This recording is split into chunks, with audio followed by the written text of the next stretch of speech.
Begin a three-part series looking at the gems in the suburbs of Cleveland that, well, you may not know about. Will Ujek has a look at our area's role in history as part of the Underground Railroad. For this gem, we go to the west side to Oberlin, known as the home of the famous liberal arts college, but years ago it was also known as Hope.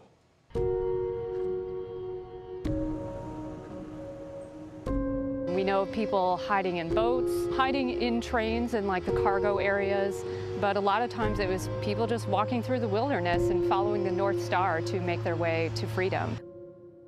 To some, Oberlin, Ohio is known as the town that started the Civil War. Made famous for the slave rescue of 1858, it continued to be a beacon of hope for those fighting for freedom.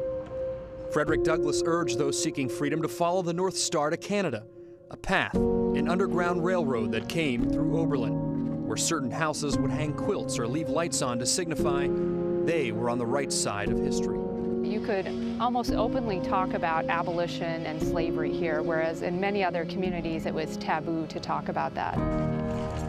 Many making the long journey north felt so safe in this tiny hamlet in northeast Ohio that they decided to stay.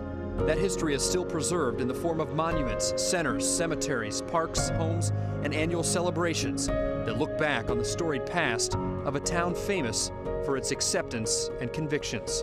A town summed up in a speech delivered in Oberlin by Dr. Martin Luther King in 1965, titled "Remaining Awake Through a Great Revolution."